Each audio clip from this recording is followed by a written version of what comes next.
Bonjour à tous, bienvenue donc à cette conférence qui s'intitule « La démocratie dans tous ses états, la moitié de l'Afrique aux urnes entre 2015 et 2016 ». Donc, je m'appelle Cassandre Cara, je serai donc la modératrice pour cette conférence. Je suis élève en première année au sein de Grenoble École de Management et membre de l'association J'aime en débat. Et pour animer cette conférence, nous accueillons Monsieur Christian Bouquet, donc professeur émérite au sein de l'université Bordeaux-Montaigne, et également chercheur au sein du laboratoire Les Afriques dans le monde au sein de l'Institut d'études politiques de Bordeaux.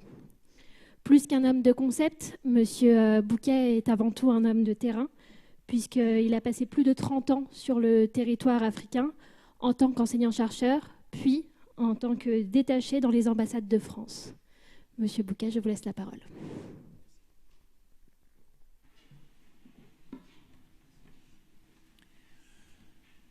Merci aux organisateurs de m'avoir invité pour traiter ce sujet délicat, sensible et piégeux. Merci à vous d'être venus voir comment j'allais me sortir de ce sujet délicat, sensible et piégeux. Et nous allons voir si, dans le temps qui nous est imparti pour le traiter, nous allons trouver des réponses à nos questions ou pas. Alors, le titre indique déjà la moitié de ce que j'ai à dire.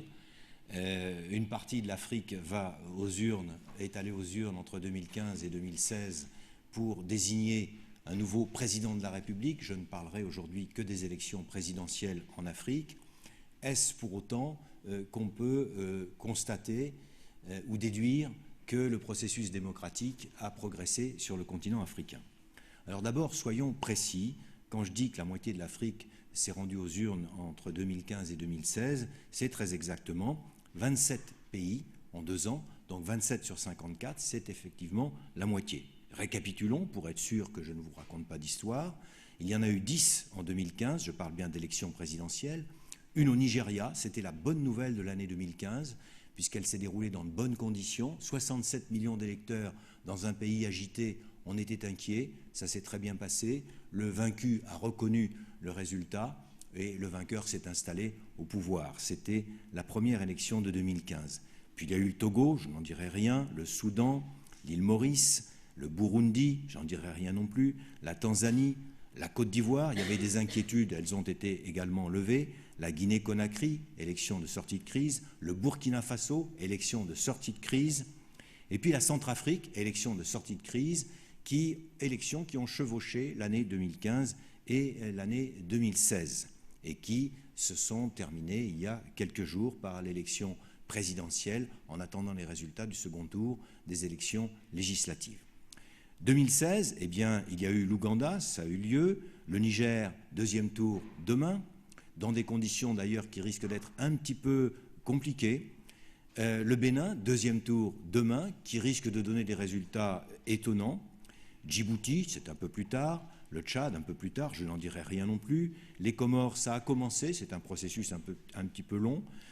Le Congo-Brazza, c'est demain, alors je n'en dirai pas grand-chose non plus, mais les questions sans doute m'y inviteront. Sao Tomé, le Gabon, le Cap-Vert, l'Angola, la Somalie, la Zambie, la Guinée équatoriale, la Gambie, le Ghana et peut-être la RD Congo. Le compte y est, on a 27 pays qui auront désigné un président, nouveau ou pas, en 2 ans. Cette ferveur électorale est-elle le signe d'une bonne santé démocratique? Et surtout, est-ce que c'est, 25 ans après, 26 ans après, une bonne réponse au fameux discours de La Baule que François Mitterrand avait prononcé le 20 juin 1990, et vous vous souvenez des termes, le vent de liberté qui a soufflé à l'Est, disait-il, il faisait référence à l'Union soviétique, devra inévitablement souffler un jour en direction du Sud. Et il ajoutait, il n'y a pas de développement sans démocratie, il n'y a pas de démocratie sans développement. En vérité, il n'a pas ajouté cette phrase-là, c'est le résumé qui a été fait par Roland Dumas de son discours, mais c'est ça qu'on a retenu du discours de La Baule de François Mitterrand, et c'est souvent ce petit texte-là, ce paragraphe qu'on donne en dissertation aux étudiants pour qu'ils nous confirment qu'effectivement, il n'y a pas de développement sans démocratie. En général, ils sont priés de bien vouloir répondre « Attention, il peut y avoir du développement sans démocratie ». On a malheureusement quelques exemples fâcheux pour nous le confirmer. Ça, c'était juste une petite parenthèse. Donc, les mécanismes électoraux se sont installés dans le paysage et dans la vie et dans l'actualité africaine. Alors, comment? Comme partout ailleurs, hein, avec des panneaux électoraux. Là, on est à Majinga, c'est à Madagascar, pour les élections couplées législatives présidentielles de 2013, avec des panneaux électoraux parfois surréalistes ou emphatiques. En tout cas, là, c'est un admirateur de Ouattara qui pensait que c'était un président multidimensionnel, bâtisseur des temps modernes. Et puis, Cassandre disait que j'étais un homme de terrain, c'est vrai, je suis aussi allé suivre les élections dans des endroits très, très éloignés. Là, on est à Madagascar, on est à Ambil, de l'autre côté de l'île, de l'autre côté même du canal de Pangalane, et on a des images, je ne voudrais pas que ce soit des clichés, mais ce sont des images qui nous laissent supposer qu'effectivement la démocratie, en tout cas les mécanismes électoraux, progressent. Voilà une école, une salle de classe dans laquelle on a installé tout pour voter. Vous voyez même au fond l'urne transparente. Vous voyez ici un isoloir un peu bricolé avec les bâches de la Commission électorale nationale, mais c'est un isoloir. Vous avez là quelque chose qu'on ne voit pas quand même chez nous en Occident, en Europe en tout cas, c'est l'encre indélébile qu'on met sur le doigt de chaque votant pour pas qu'il vote une seconde fois. Ça non plus, ne le fait pas ici. C'est le tampon encreur qui permet de signer quand on ne sait pas signer. Et puis il y a le dépouillement public, c'est important, le dépouillement public devant tout le monde, avec toujours cette urne transparente. Et puis il y a aussi, c'est vrai que c'est une spécificité africaine, des observateurs, là c'est moi en l'occurrence, et à la fin un président qui est élu. En la matière, c'est R. Rajonarimampian, qui a été élu président en décembre 2013. Et donc, on a l'impression, quand on est allé sur le terrain, que la fièvre électorale a en effet gagné le continent africain. Et ça serait en tout cas une bonne nouvelle pour l'Afrique. Maintenant, est-ce qu'on peut déduire de mécanismes électoraux animés, nombreux, que le processus démocratique est en bonne santé? Alors ça, c'est autre chose, et je vais me référer, je vais même m'en servir de ligne rouge d'une phrase qui a été prononcée à propos d'Ali Bongo par notre Premier ministre Manuel Valls, et qui ne vous avait pas échappé, c'était en janvier, à un journaliste qui lui disait à propos de la présence d'Ali Bongo en tête de la manifestation de Charlie en janvier 2015, ça vous a fait plaisir qu'Ali Bongo, qui n'est pas un démocrate, était en tête? Et il a dit... pas trop osé dire, il a dit non, mais il y avait Ibrahim Boubacar Keïta, ça c'est un président qui a été bien élu. Du coup, le journaliste dit ah, parce qu'il n'est pas élu, Ali Bongo finalement. Et là, Manuel Valls répond non, pas comme on l'entend. Alors, si vous me permettez, ce pas comme on l'entend, je vais le garder comme fil rouge pour savoir qu'est-ce qu'on entend en fait par être élu dans une démocratie. Et pour ça, je vais voir un petit peu les différents cas qui se présentent dans les 27 élections que je traite aujourd'hui. D'abord, une chose, c'est que tous les présidents africains ne sont pas élus de la même manière. Et finalement, ça nous conduira à une seconde question, à la fin de mon fil rouge de la première: le transfert du modèle démocratique occidental est-il pertinent?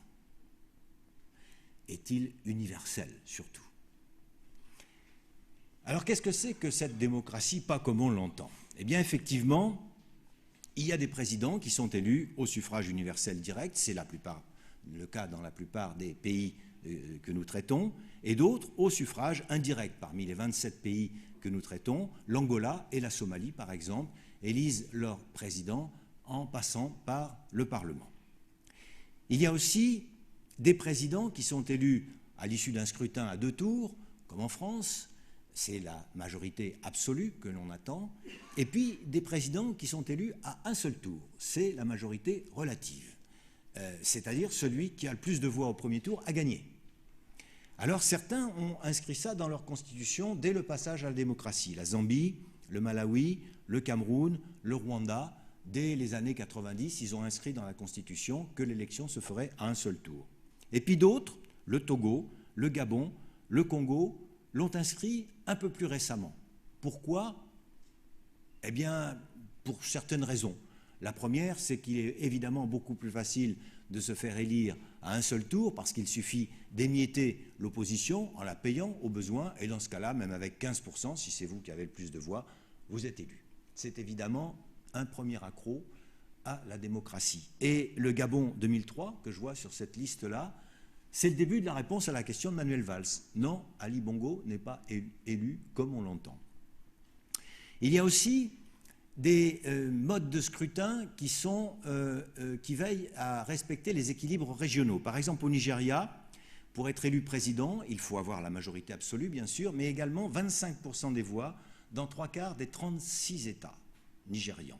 Tout ça pour ménager les équilibres régionaux. Et vous savez que le Nigeria, qui est une république fédérale, a parfois été menacé par des forces centrifuges. C'est le cas aussi au Kenya, on ne le sait pas, mais enfin on le sait peu, mais il faut avoir obtenu 25% des suffrages dans 24 comtés, c'est-à-dire dans plus de la moitié des comtés. Ben voilà encore une différence. Ce n'est pas non plus une démocratie comme on l'entend, mais là, on n'a pas de critique particulière à formuler. Il y a aussi des pays où on ne respecte pas le résultat des élections. Par exemple, au Zimbabwe, en 2008, le perdant, Robert Mugabe, n'a pas accepté de perdre. Il a donc négocié avec le vainqueur, qui était Morgan Tsvangirai, et ils ont négocié un deal selon lequel le perdant resterait président de la République et le gagnant serait Premier ministre. Alors, ça paraît un petit peu surréaliste, mais on a fait la même chose au Kenya. Au Kenya, la même année, le perdant, Kibaki, président sortant, est resté président de la République et il a désigné le gagnant, Raila Odinga, comme Premier ministre.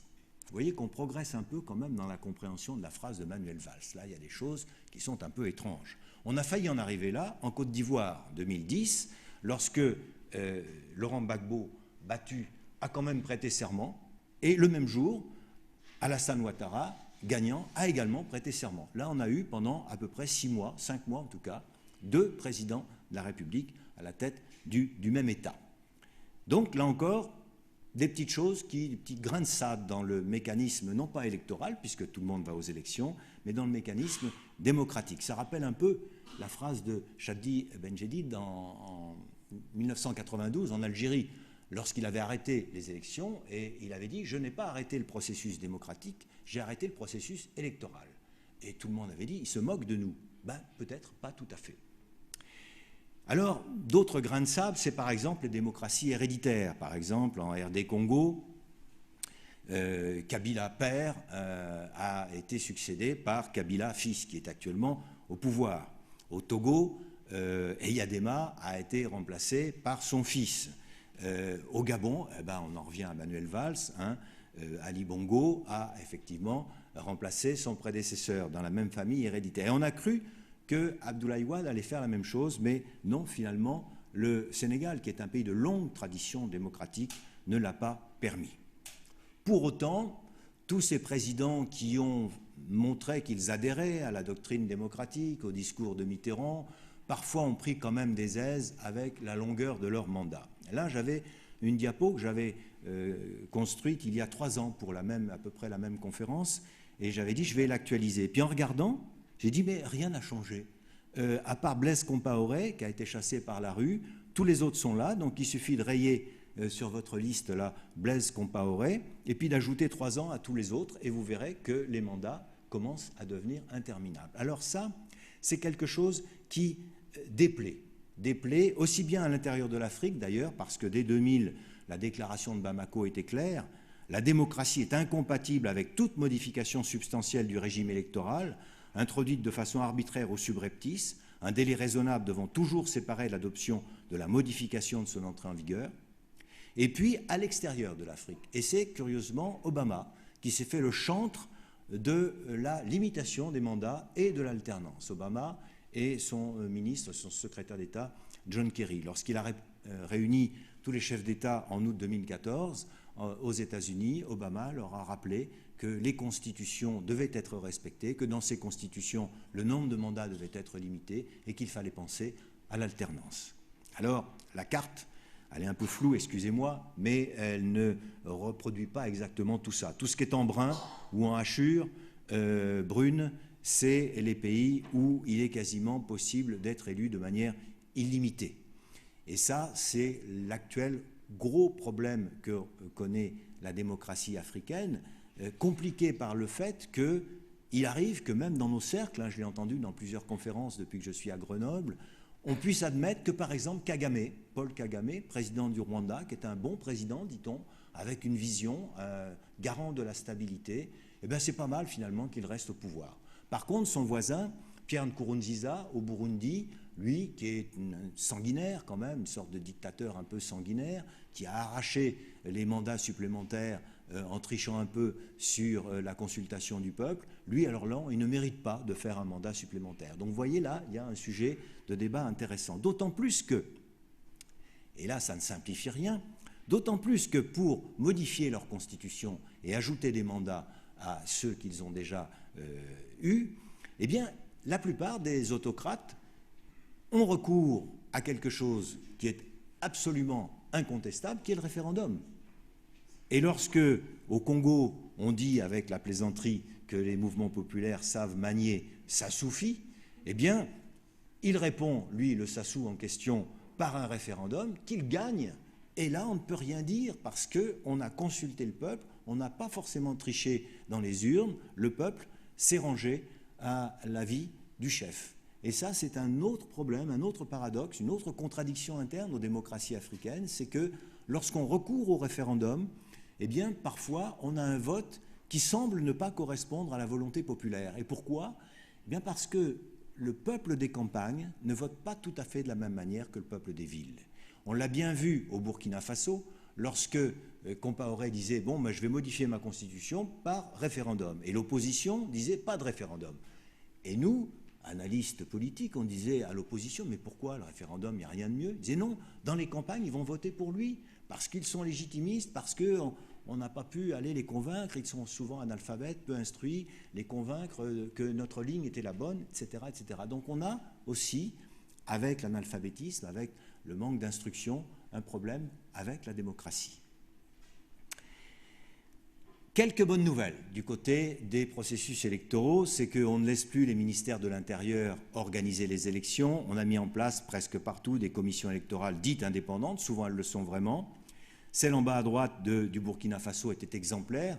Elle regroupait à part égale la majorité politique, l'opposition politique et la société civile. En fait, après la transition, il n'y avait plus de majorité et d'opposition, mais il y avait encore une société civile. La CEI en Côte d'Ivoire a adopté à peu près le même principe, si bien que maintenant, il est assez difficile de tricher dans le processus électoral. On a introduit le bulletin unique, parce que là aussi, on revient à la phrase de Manuel Valls, pas comme on l'entend. Autrefois, parfois, on achetait les bulletins.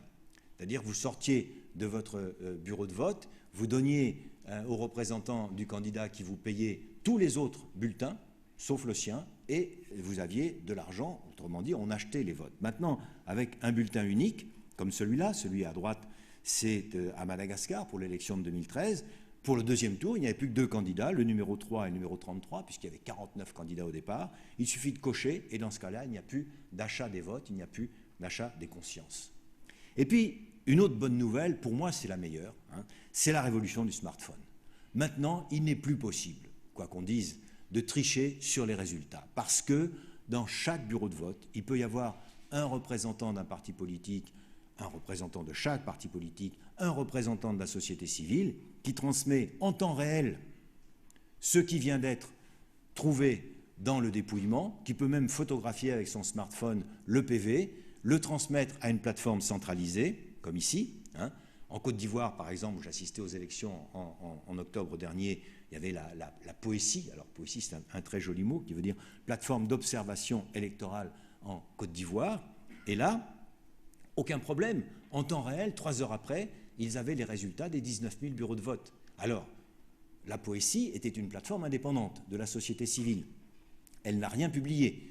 Elle a attendu que la commission électorale publie ses premiers résultats. Mais elle avait prévenu, il y avait un deal entre eux, si jamais vous dérapez, soit sur le taux de participation, soit sur des résultats pour lesquels on n'est pas d'accord, nous, on publiera les nôtres.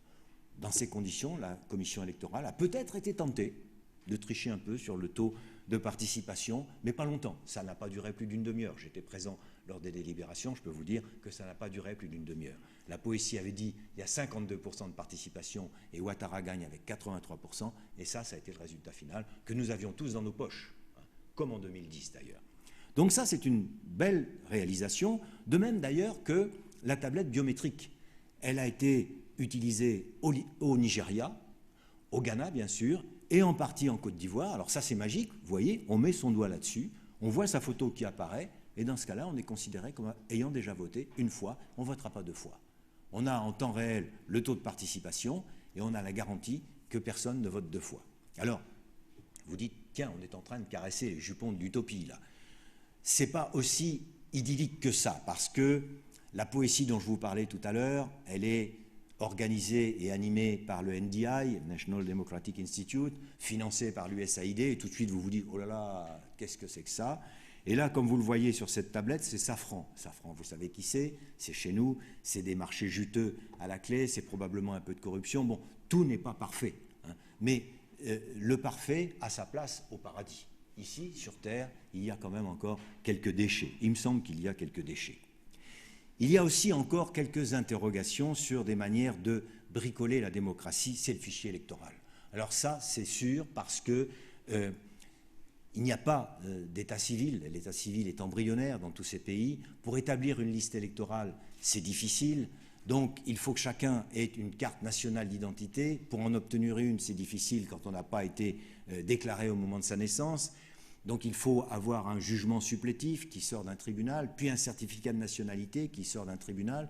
Ça, c'est difficile à obtenir. Donc on a essayé de biaiser, mais malgré ça, de trouver des solutions. Regardez en Côte d'Ivoire, en 2010, il manquait beaucoup, pratiquement un quart des électeurs. En 2015, pire, hein, et là on avait la cible, on savait combien on devait avoir d'électeurs en Côte d'Ivoire, puisqu'on venait juste de faire un recensement, il y avait plus de 9 millions d'Ivoiriens de plus de 18 ans, on en a trouvé à peine plus de 6,3 millions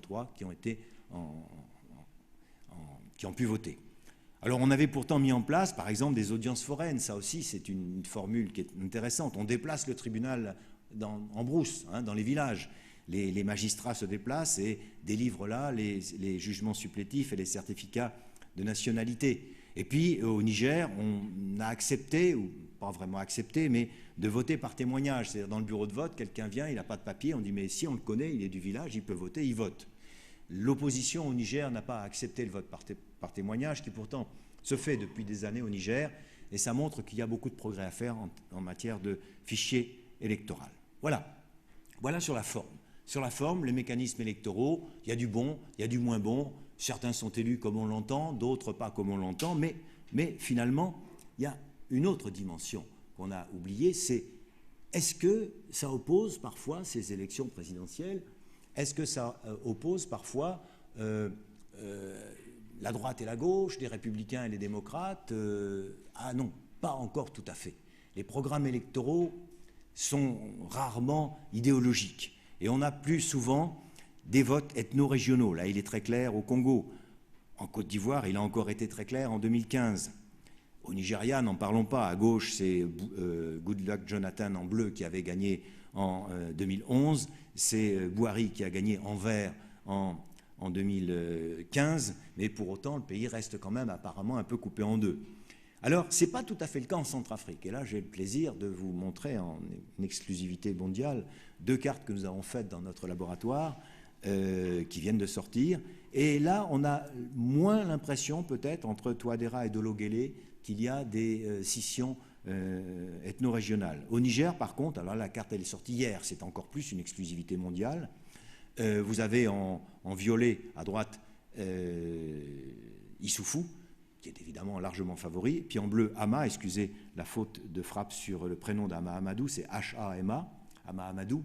Donc, en principe, il n'y a pas de problème, il avait 48% au premier tour, mais comme l'opposition semble être plus ou moins mauvaise perdante, en tout cas ne pas admettre vraiment les choses, demain, ça risque d'être un petit peu agité au Niger.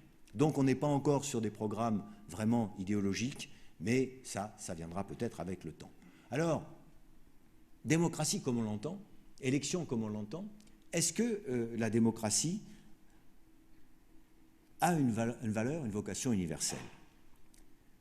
La démocratie signifie pouvoir populaire et non expression populaire. Si vous essayez de comprendre ce que ça veut dire, n'allez pas plus loin. C'est Kadhafi qui avait déclaré ça, c'était un slogan de Kadhafi. Moi, j'ai jamais compris ce qu'il voulait dire par là. Mais je me suis aperçu qu'après les révolutions des printemps arabes, on avait du mal, un petit peu de mal, avec justement ce concept de démocratie. Et même en France, David Van Reybrouck a écrit un livre qui vaut ce qu'il vaut, mais qui laisse entendre qu'il y a peut-être à revoir le modèle. Et puis, les caricaturistes africains s'en donnent à cœur joie sur la démocratie. Quel est le plus horrible fléau que vous fuyez? Eh bien, c'est la démocratie. Démocratie, démocrature, démocraceuse aussi, tant qu'on y est. Est-ce que c'est un modèle universel? Alors là, on va monter d'un cran dans la conceptualisation, dans l'intellectualisation, pardonnez-moi, ce n'est pas mon habitude, mais on va aller voir ce que pensait Bertrand Badi de l'universalité, par exemple, du concept d'État. Il écrivait en 92 « L'occidentalisation forcée est en même temps génératrice d'ordre et d'entropie. Elle impose des règles universelles sans pouvoir imposer leur effectivité. Elle énonce une unification des mondes sans pouvoir réaliser une unification des sens. » C'était il y a longtemps qu'il écrivait ça. On pouvait s'interroger sur le concept exportable, le modèle d'État. Est-ce qu'il est exportable? Plus près de nous, Pierre Nora. Il faut récuser toute pensée de l'universel car c'est une auto-glorification et une auto-justification impérialiste de la civilisation qui a inventé et défini les formes de l'universalité. C'est tout à fait vrai. C'est bien nous qui avons inventé, qui avons déclaré que ça, c'était universel. Lévi-Strauss, par exemple. Juppé, pourquoi pas? Pourquoi je cite Juppé? Eh bien parce qu'il est intervenu assez intelligemment au lendemain des cafouillages tunisiens. Vous vous souvenez? Certes, a-t-il déclaré, si les principes démocratiques sont universels, là il touche du doigt mon sujet, ils doivent s'appliquer selon des modalités adaptées aux cultures locales. À l'Afrique d'inventer ses propres traditions démocratiques. Retenez l'expression, elle est un peu bizarre, je la reprends un peu plus tard. À l'Afrique d'inventer ses propres traditions démocratiques. Oh, Juppé, c'est un donneur de leçons. Et non, Achille Mbembe, qui n'est pas du même bord politique que Juppé, écrit « Les échecs de la démocratie en Afrique reflètent-ils l'incapacité des Occidentaux à exporter leur modèle ou l'immaturité des Africains ?» Lui, il n'a pas peur de poser les questions clairement. Les Africains ont une vieille culture de la délibération. Le concept de la palabre renvoie à une structure sociale où la confrontation des points de vue est une donnée de légitimation du pouvoir. La question n'est pas de savoir si les Africains sont mûrs pour la démocratie, mais de s'atteler à ce travail patient et critique d'invention de formes sociales, d'échanges qui correspondent à la mémoire et aux pratiques des gens. Il dit à peu près la même chose que Juppé.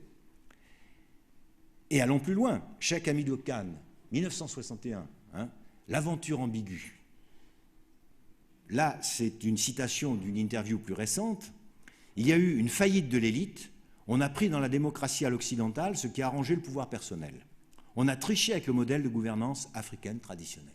Voilà où il faut aller. Il faut aller voir du côté du modèle de gouvernance traditionnelle. Et tant qu'on y est, interrogeons Barbara Kingsolver, alors c'est une romancière et essayiste, ne confondez pas avec Barbara Cartland, qui d'ailleurs comme Henning Mankell, j'ai remarqué dans certaines conférences, ont cité également un autre romancier, remarquable connaisseur de l'Afrique. Elle aussi, elle a vécu au Congo quand elle était jeune, et elle écrit dans Les yeux dans les arbres, c'est un roman, les hommes blancs nous disent « votez Bantou ». Ils nous disent « vous n'allez pas être tous d'accord, ce n'est pas nécessaire. Si deux hommes votent oui et que l'un dise non, c'est terminé ». Il semble étrange que de deux individus ayant obtenu l'un 51 voix et l'autre 49, ce soit le premier qui gagne, tandis que l'autre perd. Cela équivaudra à ce que la moitié du village soit mécontente. Et d'après Anatole, le héros de son roman, un village qui n'est qu'à demi satisfait risque de faire longtemps parler de lui.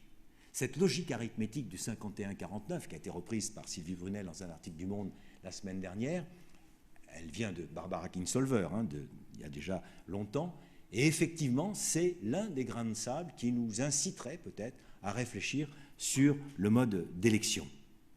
Ici, pour que ça marche, il faut du 100%.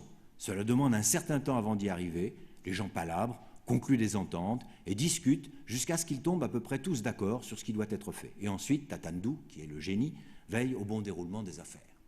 Ben voilà. Il faut se mettre à essayer d'inventer une tradition démocratique adaptée peut-être à l'Afrique et à ce fameux concept de palabre, de consensus, de fait qu'on finit par tous être d'accord. Ça serait bien. Là encore, on se dit, tiens, on frôle les jupons de l'utopie. Eh mais non, voilà l'essayiste Sami Tchak qui dit « Ce qui est considéré lors des palabres comme consensus n'est le plus souvent que la vision de personnes âgées, en général analphabètes, dont la compréhension des enjeux du monde moderne est sinon nulle, du moins très limitée. En réalité, les organisations politiques dans les villages légitiment le monopole de la parole par quelques personnes choisies sans consultation, qui tiennent leur place de leur naissance ou de leur clan. Alors là, les bras nous en tombent et on dit, on avait progressé dans notre réflexion, on était en train d'avancer, et voilà que Sami Tchak nous dit, non, non, non, non, ce que vous êtes en train de parler, c'est la gérontocratie, et la gérontocratie, c'est pas la démocratie. Alors, là, moi, personnellement, je n'irai pas plus loin. Je vous inviterai à réfléchir tout de suite, ou en sortant de cette salle, pour inventer les propres traditions démocratiques de l'Afrique. Mais il y a peut-être une petite lueur d'espoir. Elle viendrait, pourquoi pas, des mouvements citoyens. Parce que depuis quelques années, quand même, c'est parti du Sénégal, avec le groupe Y en a marre, puis le ballet citoyen au Burkina Faso, puis Filimbi en RD Congo, puis tant qu'on y est, la Lucha, toujours au RD Congo, avec les photos des deux activistes de la Lucha qui sont toujours en prison pour avoir essayé justement de reconstituer un mouvement citoyen interafricain. Ce sont eux probablement qui trouveront, ou peut-être, en tout cas on peut espérer, ces fameuses traditions démocratiques, ou du moins cette règle démocratique nouvelle qui ne serait pas la démocratie comme on l'entend, peut-être, pourquoi pas, hein, mais qui serait sans doute davantage adaptée au contexte africain. En tout cas, moi, personnellement, je ne peux pas aller plus loin. Et je vous remercie de votre attention.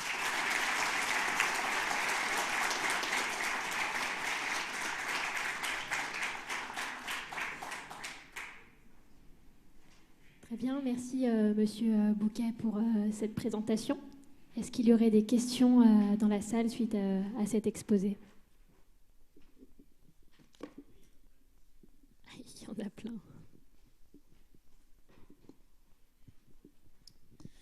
Bonsoir. Merci beaucoup à l'intervenant pour son exposé tout à fait passionnant qui ébranle un peu nos convictions. Alors, pour ma part, je retiendrai au moins un mot. Je connaissais démocrature et là, j'enrichis mon vocabulaire de démocraceuse. C'est effectivement un petit outil intéressant. Plus sérieusement, vous avez évoqué Obama qui disait les constitutions devraient être respectées. Et bon, cette phrase est dite par de nombreux démocrates. Et ce qui m'interpelle, c'est que vous avez dit à un moment la phrase suivante, Laurent Gbagbo, battu, a quand même prêté serment. Pourtant, c'est le Conseil constitutionnel qui est bien l'organe suprême de toute démocratie.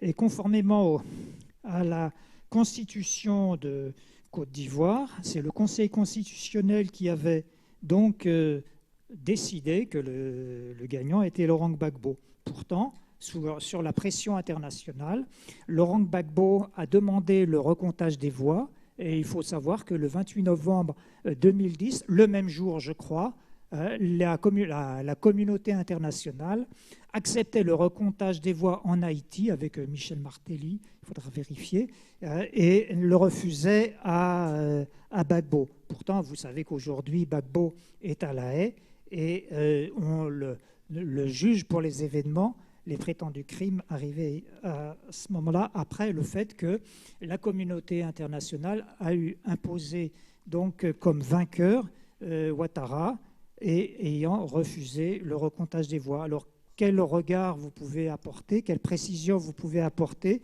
à la nuance que j'apporte à votre propos et la phrase « Laurent Gbagbo, battu, a quand même prêté serment ». Merci. Alors d'abord, la démocraceuse, hein, j'ai mis la diapo parce que c'est une invention d'un humoriste canadien qui remonte à une 50aine d'années. C'est une sorte de clown qui s'appelle Sol. En réalité, c'est Marc Favreau.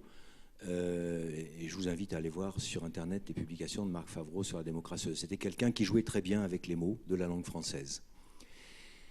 Alors en ce qui concerne la crise ivoirienne, j'attendais la question en espérant qu'elle ne serait pas posée parce que c'est une question qui forcément débouche sur polémique. Forcément, puisque une petite partie du camp Gbagbo continue à défendre la position que vous venez de présenter. Alors moi, je vais me contenter, en très peu de temps, parce qu'il ne faudrait pas polariser le débat là-dessus, de dire ce que je sais, hein, parce que j'y étais. D'abord, le Conseil constitutionnel. Alors, je vais commencer par le commencement, c'est-à-dire la révolution des smartphones. Le 28 novembre au soir, nous avions tous, on était une bonne quinzaine, et maintenant d'horizons différents, les mêmes résultats. Ils avaient remonté par les smartphones, que ce soit le RHDP qui soutenait Ouattara ou le LMP qui soutenait le FPI de Laurent Gbagbo. Nous avions exactement les mêmes résultats. Premier point. Deuxième point, le Conseil constitutionnel a évidemment fait son travail en disant « j'examine les recours ». Il a examiné les recours dans une quinzaine de bureaux de vote et il a considéré que les recours étaient justifiés dans cette quinzaine de bureaux de vote. Je rappelle qu'il y en avait 20 000 quand même en Côte d'Ivoire. Mais au lieu d'annuler uniquement le procès-verbal du bureau de vote concerné, il a annulé tout le département, toute la circonscription, ce qui est inconstitutionnel. Il a annulé comme ça 7 départements, tous du Nord naturellement, et lorsque le total de Laurent Gbagbo, après avoir annulé les élections dans les départements, les 7 départements dont je parle, a été supprimé, Gbagbo est passé en tête et le Conseil constitutionnel a sorti ses résultats. Effectivement, disons que Laurent Gbagbo était vainqueur.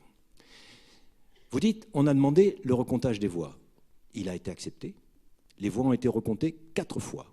Elles ont été recomptées en particulier par l'ONUCI, en ma présence. On a passé 3 jours et 3 nuits.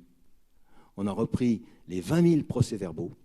On a écarté tous ceux qui étaient douteux, et on en a trouvé plus que ceux qui avaient été introduits en recours. On en a trouvé une cinquantaine, je crois, qu'on a retiré.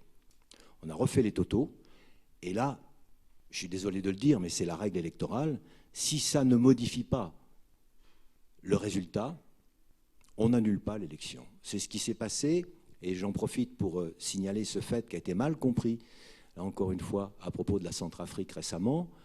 Les élections présidentielles premier tour et législatives premier tour ont eu lieu le même jour.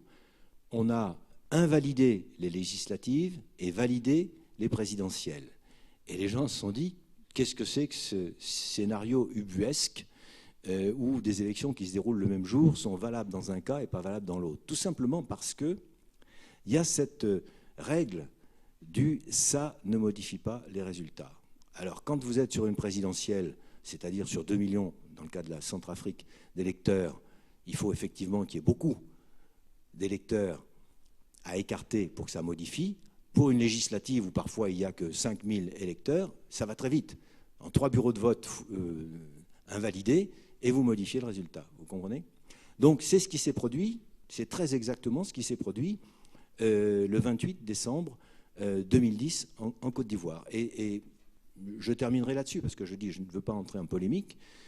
Si ça n'avait pas été le cas, je crois que je l'aurais personnellement dénoncé, en disant ce qui est en train de se passer, c'est quelque chose d'inadmissible. Mais ce qui était inadmissible, c'était la position du Conseil constitutionnel. Bon, elle était aux ordres, et vous savez très bien, puisque vous semblez bien informé, que le président du Conseil constitutionnel a fait depuis son mea culpa, en disant qu'il avait été possédé par le diable ce jour-là. Il n'avait pas à invalider, comme il l'a fait, un département entier quand un seul bureau de vote était mauvais.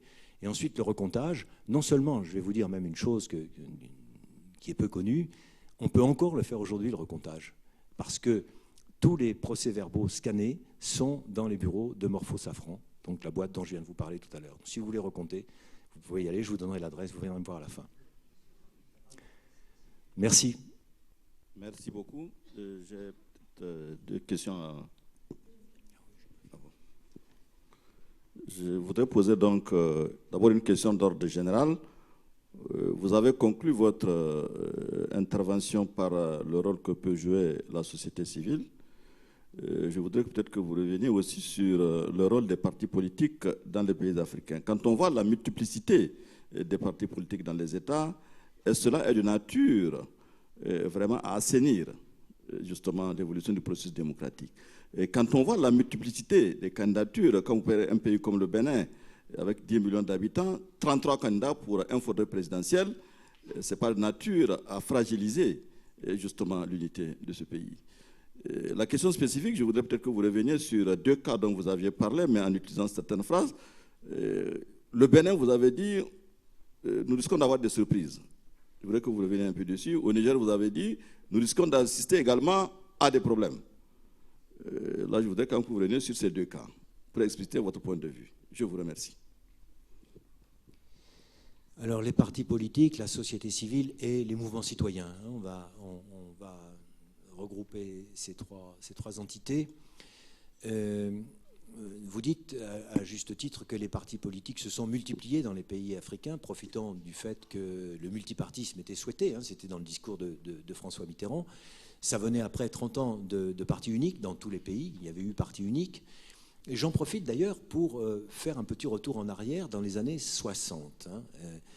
Dans les années 60, si vous étudiez bien, pays par pays, pays d'Afrique subsaharienne, vous constaterez qu'au moment de l'indépendance, et depuis 1958, et la plupart des indépendances ont eu lieu en 60, il y avait le multipartisme et il y avait le suffrage universel. Un pays que je connais moins mal que les autres, la Côte d'Ivoire peut-être, il y avait la SFIO, il y avait naturellement le Parti communiste, puisque le RDA était affilié au Parti communiste, et à l'époque, on votait pour différents partis politiques. Et en moins de 2 ans, tout ça s'est envolé, dans tous les pays africains. On est passé, en moins de 2 ans, au parti unique dans pratiquement tous les pays africains. Et pendant 30 ans, ça a duré comme ça. Et c'est après cette injonction, parce que c'est une injonction occidentale de venir au modèle démocratique. Le discours de Mitterrand n'est qu'un exemple parmi d'autres, mais on a conditionné l'aide internationale au passage à la démocratie, notamment au multipartisme, que tous ces partis politiques sont apparus, probablement beaucoup trop, et parfois, j'en ai pas parlé non plus, mais on entend dans les colloques ou dans des séminaires des gens dire « En fait, le parti unique avait au moins un avantage, c'est qu'il avait évité les guerres civiles. » C'est juste une petite parenthèse que je donne pour montrer à quel point le sujet est complexe. Donc on a vu que la multiplication des partis politiques avec le multipartisme n'était pas forcément de nature à simplifier l'avancée du processus démocratique. C'est là qu'a commencé à apparaître la société civile, mais les spécialistes vous diront, qu'est-ce que la société civile? Quelle est sa légitimité? Qui représente-t-elle? Comme elle est constituée de représentants de l'élite, elle ne représente pas, évidemment, toute une partie de la population, celle dont je parlais tout à l'heure, en disant, dans les campagnes, on est peu instruit, on est souvent encore analphabète, on ne suit pas toujours bien les débats politiques. Donc la société civile est-elle légitime? Les mouvements citoyens sont extrêmement sympathiques. Et ils ont chassé Blaise Compaoré au Burkina Faso. Ce n'est pas tout à fait la société civile, les mouvements citoyens. Vous l'avez remarqué comme moi. Et donc, est-ce d'eux que l'on peut attendre justement ce renouveau démocratique en Afrique? Là aussi, en tant qu'analyste politique, je suis sans pitié. J'ai beaucoup aimé la révolution du Burkina. C'est un pays que je connais bien, où je vais souvent. Je connaissais une partie des animateurs. Mais lorsque ils ont mis en place ce qu'ils appelaient eux-mêmes, non sans humour, cette fameuse rucratie, c'est-à-dire la dictature de la rue, j'ai eu quelques petits doutes. Le premier, c'est que la dictature de la rue, c'est la dictature de la rue, et pas l'expression de la non-rue, de ceux qui ne sont pas dans la rue, dans les villes, comme je le disais tout à l'heure.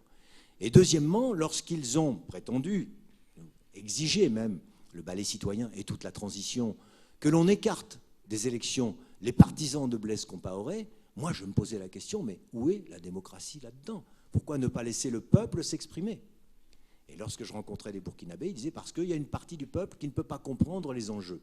Et donc, c'est plus simple, on fait comme ça, et puis on verra plus tard.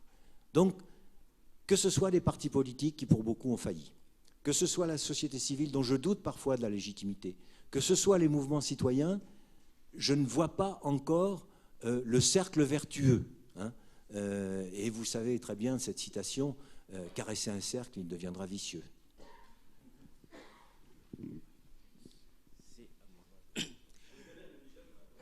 Ah, excusez-moi, Niger, Bénin. Le Bénin, pourquoi je dis on risque d'avoir des surprises? Parce que l'opinion, là on est à Grenoble, l'opinion publique française lit les journaux français et lit depuis maintenant des semaines et des semaines. Le candidat de la France, c'est Lionel Zinsou. On lui a servi la présidence avec un tapis rouge. En principe, il n'y aura aucun problème. Pour moi, la première surprise a déjà eu lieu au premier tour. Hein. Il n'a fait que 28% alors qu'il espérait sans doute beaucoup plus. Et puis la deuxième surprise, elle risque d'être demain, parce que si l'opposition se coalise, c'est arithmétique, hein, c'est le coup du 51-49. Lionel Zinsou ne passera pas, et donc on risque d'avoir la surprise de voir Patrick Talon élu président de la République du Bénin. Le Niger, pour moi, et là encore, excusez-moi, je suis tout à fait sans pitié, mais le Niger, c'est une déception pour moi, parce que le premier tour a donné 48% à Issoufou, et puis les 52 autres pourcents se sont répartis dans les candidats d'opposition. 3 d'entre eux se sont coalisés, mais si on fait les comptes, ils ne gagneront pas, ils ne peuvent pas gagner, parce que le 5e s'est rallié à Issoufou. Donc, arithmétiquement, Issoufou va gagner. Or, je constate quoi? Je constate que l'opposition refuse d'avance les résultats, sans donner pour le moment de véritables raisons. Alors, raison, c'est le mot qui convient. Moi, je raisonne. Hein, je suis, la raison est Hélène, comme on dit. Moi, je veux qu'on m'explique pourquoi est-ce que l'élection d'Issoufou ne serait pas valable. C'est ça le problème. Il y a une élection que j'ai passée sous silence, c'est celle de Sassou Nguesso. Parce qu'il y a aussi demain le premier tour au Congo-Brazzaville. Alors, personne n'en parle parce que ça semble gagner d'avance, mais là, les risques que court le Congo, c'est peut-être d'une agitation sociale plus grave que celle que l'on aurait pu imaginer. Voilà, je crois avoir été complet cette fois. Justement, c'est un Congolais qui vous pose la question. D'abord, je vous remercie pour votre exposé limpide et pertinent. Comme je ne dispose pas d'assez de temps, je vais tout de suite passer aux hostilités. Alors, il y a une chose qui a le don de m'exaspérer, en tout cas, lorsque on présente François Mitterrand comme un deus ex machina qui, par sa simple volonté, est venu enclencher le processus de la démocratie en Afrique. Mais non, il suffit seulement de voir comment les choses ont évolué à la fin des années 80. C'est la jeunesse africaine qui est descendue dans la rue pour secouer le cocotier. Et à partir de là, après, François Mitterrand a fait tout simplement œuvre d'opportuniste. François Mitterrand n'était pas plus enthousiaste vis-à-vis de la démocratie africaine qu'il l'a été par rapport au bouleversement des choses dans les pays de l'Est. Vous savez à quel point il a traîné un peu des pieds par rapport à la réunification. En Afrique noire, c'était aussi la même chose. C'était juste une stratégie, à mon avis, dilatoire. Alors, les diplomates ou les historiens occidentaux ont le don d'écrire l'histoire en mettant toujours une figure tutélaire qui est là pour effectivement incarner l'histoire. Ça s'est passé de la même chose lorsqu'on a écrit l'histoire, par exemple, de l'abolition de l'esclavage. On vous parlera beaucoup de l'abbé Grégoire, on vous parlera beaucoup de Victor Schœlcher, mais on ne vous parlera peut-être pas des Africains ou des Noirs marrants. On ne vous parlera peut-être pas de Toussaint Louverture. Donc, à mon avis, on a essayé aussi de nous présenter la chose comme ça par rapport à François Mitterrand, qui a fait tout simplement la stratégie du poisson pilote, en un mot. Et puis, une autre chose, en ce qui concerne celui que vous présentez comme étant le journaliste qui a dit à Manuel Valls, parce qu'il n'a pas été élu, Ali Bongo, c'était pas un journaliste, c'était plus précisément Jérémy Ferrara, qui était un comédien, qui l'a dit On n'est pas couché le 16 janvier dernier. Donc, je vous en prie, il faut remettre aux peuples africains ce qui appartient aux peuples africains et aux comédiens ce qui appartient aux comédiens. Merci. Et à César ce qui est à César. Alors, d'accord pour le comédien. Son rôle, en l'occurrence, était relativement secondaire. C'est surtout la phrase de Manuel Valls sur laquelle j'insistais. Tout à fait d'accord aussi pour Mitterrand. Hein. Pour moi, c'est commode. Et je ne peux pas quand même faire un exposé sur la démocratie en Afrique sans citer le discours de La Baule. Je suis obligé de le faire. Je suis bien d'accord avec vous, parce que j'étais en Afrique aussi dans les années 80 et 90, pour dire qu'il y a des gens qui sont sortis dans la rue, et beaucoup qui sont morts, pour cette aspiration démocratique. Je suis tout à fait d'accord avec vous. Mais ce qui est important de rappeler, même si Mitterrand n'était pas au fond de lui-même un démocrate, c'est que son discours a servi de base à une opérationnalisation de l'aide à partir de 1990, hein, puisque les institutions de Bretton Woods, l'Union européenne et tous les bailleurs de fonds ont conditionné l'aide au développement à des réformes allant dans le sens de la démocratie. Donc il fallait bien trouver un repère. Pour moi, le repère, c'était plus facile, surtout pour un exposé de 40 minutes, de citer Mitterrand, qu'on m'aurait sans doute reproché d'avoir oublié si je ne l'avais pas dit, que de parler des luttes africaines. Mais je suis d'accord avec vous, rendons aux peuples africains qui se sont battus pour les aspirations démocratiques ce qui leur revient, et rendons à ce comédien anonyme dont j'ai oublié le nom, mais vous me le rappellerez tout à l'heure, ce qui lui revient, puisqu'il avait eu l'honneur de faire cette phrase à Manuel Valls.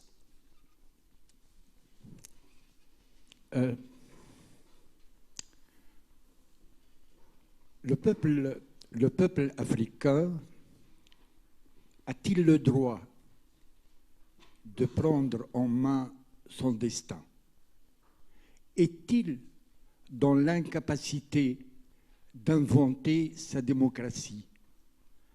La démocratie est-elle la propriété de l'Occident?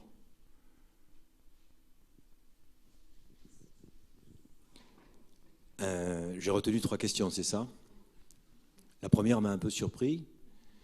Je vais retenir la 3e. Par facilité. Je crois avoir répondu, hein, en mettant en doute, et j'allais dire à mon corps défendant, il ne faut pas exagérer, mais en mettant en doute le caractère universel du concept de démocratie à l'occidentale. C'est bien ce qui a transparu, en tout cas j'espère, hein, de mon exposé. Donc je ne pense pas que ce soit la propriété de l'Occident. Par contre, j'ai apporté dans une diapo au moins une citation selon laquelle effectivement l'universalité ou le caractère universel de certains concepts était décrété par l'Occident. Donc je crois que nous partageons à peu près le même point de vue sur ce sujet. Et la réponse, alors la question 2, le peuple africain n'est-il pas en mesure d'inventer ses propres règles démocratiques? Ma réponse est il devrait le faire. Maintenant, c'est toujours un sujet tabou parce que on se moque par exemple de Chirac qui avait dit les Africains ne sont pas mûrs pour la démocratie. Il y a des choses qu'on peut dire et d'autres qu'on ne peut pas dire. J'espère, c'était justement la conclusion de ma conférence, que justement cette invention des traditions, l'expression n'est pas bonne, mais cette invention des traditions démocratiques va se faire assez rapidement.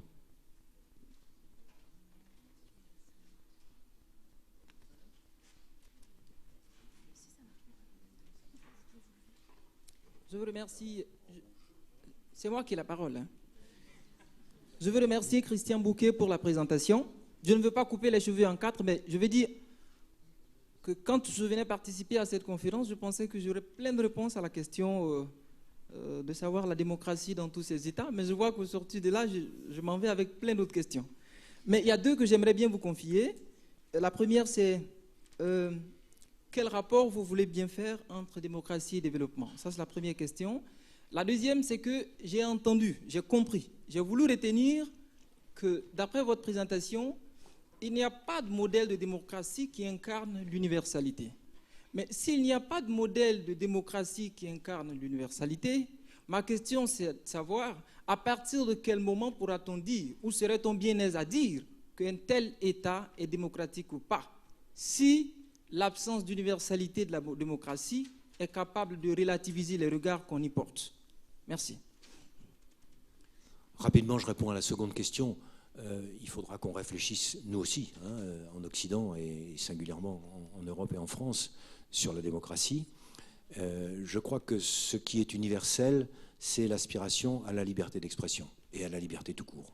Alors évidemment, il y a différentes définitions de la liberté, mais je crois que ce qui est fondamental pour chaque homme qui vit sur cette terre, c'est qu'il soit libre. Pour revenir à la question que vous avez posée juste avant, c'était quoi? Ah oui, je l'avais occulté dans ma tête parce que ça, c'est une question piège. Ce que je voulais dire tout à l'heure, il n'y a pas de développement sans démocratie, c'est que certains États ont apporté la preuve que le totalitarisme favorisait le développement. La Corée du Sud, le Chili, le Vietnam, on pourrait probablement trouver d'autres exemples. Et j'ai un petit peu tendance à dire qu'un pays comme le Rwanda, dont on loue le développement actuellement, n'est pas forcément un pays démocratique. Donc ça, c'est un sujet de dissertation qu'on pose régulièrement aux étudiants. Moi, je ne fais pas de lien entre démocratie et développement. J'ai même plutôt tendance à dire, attention, regardez ce qui s'est passé en Tunisie en 2011. 3 jours après la chute de Ben Ali, les agences de notation dégradaient la note de la Tunisie. Et Jean-Claude Guilbault avait fait un très bon éditorial dans la foulée en disant « donc la liberté n'est pas rentable ». Vous voyez le rapport qu'on peut faire entre démocratie et développement en économie de marché. Très bien, eh bien merci Monsieur Bouquet pour cette présentation, puis pour avoir pris un moment pour répondre aux questions. Et également merci à tous d'être venus assister à cette conférence.